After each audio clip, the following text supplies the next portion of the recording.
Hello, hi everyone, welcome back to It's Possible, and do remember that anything and everything is possible. So in today's video specifically, I'm going to talk about how I scored almost 100 percentile in DILR, which is my favorite section of the entire CAT exam.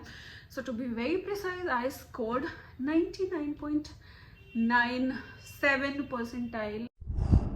Very simply, there are 2 points about DILR section. The first is speed with accuracy is the game. I mean, this is the game for like entire CAT exam, but specifically for DILR, I would say, because we are talking about DILR. Okay, second thing, which is very generic for the DILR and Quant का section B, that's what I felt कि जो on screen calculator होता है somehow उसका speed कम हो जाता है. Work on your speed maths में क्या चीज़ आती है, जैसे आपको स्क्वायर्स मुंह जबानी याद होनी चाहिए, cubes, ratios, proportion, percentage, like 1/8 is 12.5% of something like that. Like right now the pattern that is going on is कि आपके DILR में I think 20 questions है, you have 40 minutes for 20 questions, और उसमें से 14 MCQs है I would say, और 6 जो है टीटा है. 4 sets of questions होते हैं, तो मुझे लगता है 2.5 अगर आप सॉल्व करोगे you will be very nearly, and 2.5 like accurate with 100% accuracy. अगर आपने 2.5 किया है तो it's very easy to score like 100 percentile. Normalization वगैरह भी होता है. Let's talk about the strategy. First thing is, for all the 3 sections, जो generic thing है, before attempting any of the questions, like this is not for the quantitative aptitude, but yeah, I would say for DILR and for VRC, मेरा जो strategy होता था कि skim through all the questions जो भी आपके पास available है. तो suppose if you have like 40 minutes, you should spend like 2 to 3 minutes in skimming कि कौन से sets हैं जो आपको इजी लगते हैं, वो वहाँ पे है. जैसे सीटिंग अरेंजमेंट का जो भी सेट होता था, that used to be really tough for me. उसका लैंग्वेज बहुत ट्रिकी होता था. वो जो 5 वाला सेक्शन होता है ना, 5 फ्रेंड्स हैं, उनका फेवरेट सब्जेक्ट है, उनके 5 गेम्स है, उनके हाइट है, ऐसे this used to be very easy and very interesting for me. तो उस हिसाब से आप स्किम करो कौन सा आपका, किस में आपकी एक्यूरेसी ज़्यादा रहती है, that you have to observe through practice. Obviously skim करते समय DILR में व्हाट आई वुड सजेस्ट कि स्किम करते समय ही जैसे आप क्वेश्चन पढ़ रहे हो, just try and write down all the information that is available in the question on the rough sheet और पेपर जो भी है आपके पास. Don't make a chaos on rough sheet. Suppose आपके चार सेट्स है, तो you have to have 4 pages, सब में एक सेट का जो भी इंफॉर्मेशन दिया हुआ है, just write it, just present जो भी इंफॉर्मेशन दिया, just present it there on the paper. और मुझे लगता है आउट ऑफ, मतलब अगर 4 सेट है तो उसमें से 1-2 सेट के 1-2 क्वेश्चन जो है ऐसे ही बन जाएंगे. आपने इन्फॉर्मेशन जो दिया है उसको लिखा, 2 क्वेश्चन आपके ऐसे ऑप्शंस में करेक्ट हो जाएंगे. उसके बाद ऑब्वियसली स्किमिंग में आपको पता चल जाएगा कि what is your like what is a good scoring set for you, obviously, but be prepared for all the possibilities in the exam. ऐसा भी हो सकता है कि आपको जो सेट हमेशा इजी लगता है वो वहाँ पे इजी ना हो, जो आपको शायद क्वेश्चन पढ़ने के बाद पता चले. सो बी प्रिपेयर फॉर एनीथिंग, और लास्ट मिनट चेंजेस के लिए भी प्रिपेयर रहना है. और ऐसा भी हो सकता है कि आपको जो सबसे टफ लगता है सीटिंग अरेंजमेंट, उसका सेट बहुत इजी है, तो just be prepared for anything. Do not be rigid in the exam at all.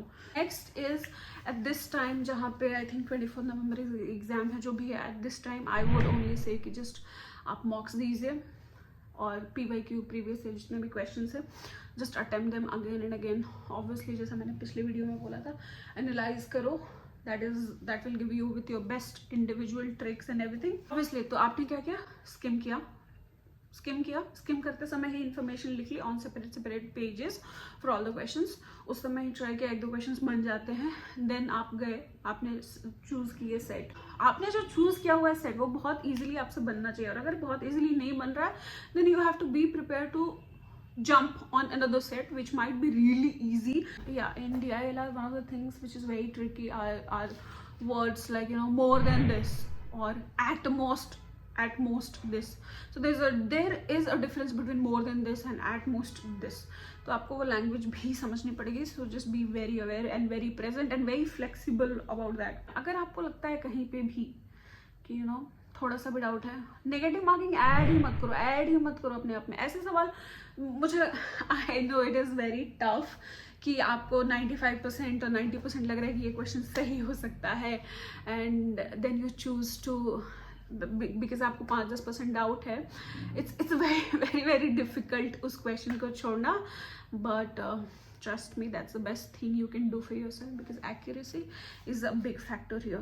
कुछ ऐसे questions भी होते हैं जो आप क्रॉस वेरीफाई, लाइक जैसे लोग बोलते हैं कि इंडियन स्टूडेंट्स क्या बोलते हैं, आप आंसर तो दो हम कैसे भी ले आ देंगे, तो वैसे ही you can try the hit and trial method also for some of the sets, some of the approaches, जिसको बोलते हैं कि बैक ट्रैकिंग बेसिकली. सो अगर आपके पास टाइम बचता है तो you can do backtracking also, just keep some time for backtracking also. अगर आप 40 मिनट्स है तो लास्ट के 5 मिनट्स आपको ऐसी चीज़ों में रखना है जहाँ पे आपको 5 या 10 मिनट आपको ऐसे रखना है जहाँ पे आपने वो 90% कन्विक्शन के साथ 10% वाले को रिजेक्ट किया था, वहाँ वाले को रखना है आपको. Okay, at this time only do mocks and previous year questions. That would help a lot. At this point I would not really say something like, you know, kuch padho ya kuch naya topic start karo. Whatever is done. Solve previous year questions. Be positive, have trust in yourself that you can do it. Just to sum it up, we have speed with accuracy is applicable for all the 3 sections, first of all. Secondly, that's my personal opinion that aapka jo on screen calculator is given to you, it reduces your speed, so try and avoid using it. If you're good with speed maths, I would say that's the best. But I did not even touch the online calculator. Now if you're used to on screen calculator, I don't know what to tell you here because I was never used to it.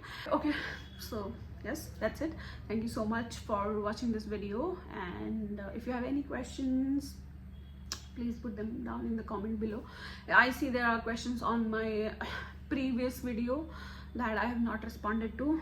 I'm thinking I'll make a video out of it only. I think next video will be all the FAQs only that people have asked me in the comments. I'll just sum it up and do a video. Anyway, so all the best for your exam. Please give your best. I hope you all get the percentage that you deserve and what you want. Yeah, see you again in the video. Bye.